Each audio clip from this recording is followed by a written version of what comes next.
من ولی واقعا نمیدونم کسی هست به اندازه شما هم دربی بازی کرده باشه هم مربیگری کرده باشه. I zna da je derbi posebna priča. فکر می‌کنم شما از همه بهتر میدونید تو ایران که داستان دربی یه چیز دیگه است. بگی که من همین الان خودم از الان عین قدیم که مثلا آره میره دیگه دوسترس تایپش نمیشه. خود از الان بدنم میره. یه رو به اول ما مثلا 3-0 بودیم آقا داور تو میزد. الان آقا طاهری اومده 100 تا تو بود. سلام. همه هفته سر خودم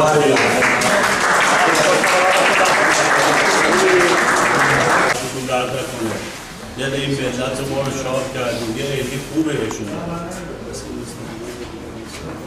آقای برونکو هم که یک مربی بزرگ دنیا و به اضافه کار فنی اون رفاقتی که بین شما آورده از همه چی بهتر و انشالله جمعه با امتیاز قهرمانی رو بیاریم. تشکر میکنم از da nam je ukazali jednu veliku zadovoljstvu i čast da nas posjeti uoči utakmice. مفتخر کردیم ما رو از دیداری که داشتیم تشریف آوردیم از بچه‌ها و تیم و به طور ویژه قدردانی بکنیم از شما. میتونم بگم که شما اسطوره بزرگترین اسطوره این باشگاه هستید. ماشاءالله آقا تیم داره دهه 60 میشه. اون رفاقتی که بینتون هست از همه چی بهتره. ببین اونایی که فوتبال آقا بنگر میفهمن هر جا توپ هر 4 تا قرمز بالا سرش.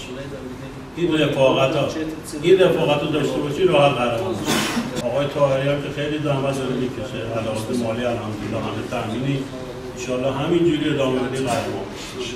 آقای پروین من ازشون خواستم درخواست کردم اینجام لطف کردن اجابت کردن تشریف آوردن بزرگ باشگاه هستن ایشون سایه‌شون قدمشون برکت برای باشگاه عزیزان ما پیشکسوتای ما قدرشون رو بدونیم به خصوص پروین که الان داشت با آقای برانکو صحبت می‌کرد غیر از دوران بازیگریش 30 سال فقط مربیگری این تیم داشت. خب کمتر کسی دیگه همچین سابقه و حتی در باشگاه‌های دیگه داشته باشه. اینکه احترام ایشون رعایت کلیه موارد اخلاقی برای ایشون نه تنها الزامه بلکه واجبه برای تک تک ما. اومدین سر زمین پرسپولیس. آقا گایگداری میمدن. آقا آخرین بار 90 اومدین دیگه. 90 نمیدونم. آخرین بار 90 بود زمانی که قبل اینکه آقای مانوئل جوزه اونجا تازه رفته بود. حالا چطور این با طاهری هماهنگ کردیم که امروز بیام سر تمرین و اومدم خیلی خوشحال شدم این بچه‌ها رو دیدم. فکر کردم هنوز خودم مربی این تیم و اگه یادت باشه به خود شما تیم وقتی 10 بود من میگفتم جزو 4 تا تیم ولی الان ان شاءالله قهرمان. عقبی هم میتونه بیاد. حالا الان شرایطمون قبل از دربی چطور می‌بینی حالا؟ خیلی امیدوارم. همه خوبن سر حالن. همه جام که الان میگن پرسپولیس میبره دیگه. بازیکن رو دیدیم باشه صحبت کردیم. خبر اون دقیقه باشه صحبت. بعد شما که از حامی یاد به صحبت‌های ما نبودید. خدا آرام به آقای برانکو ماشاءالله مربی بزرگیه. تنها حسنی که داره این تیمو رفیق کرده. تیمم که رفاقت داشته باشه و کمک آقای طاهری که واقعا زحمت کشیده علاوه مالی این تیمو تامین کرده همه دست به دست هم بدن که ان این نتیجه رو گرفتن.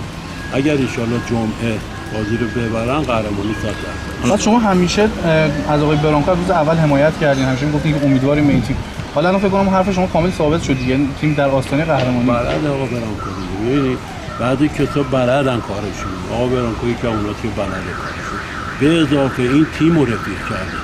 ببین شما هر جا توپ ها اونا که یه خود فوتبال میفهمن هر جا توپ ها 3 تا قرمز بالا سرش. این رفاقت یه تیم.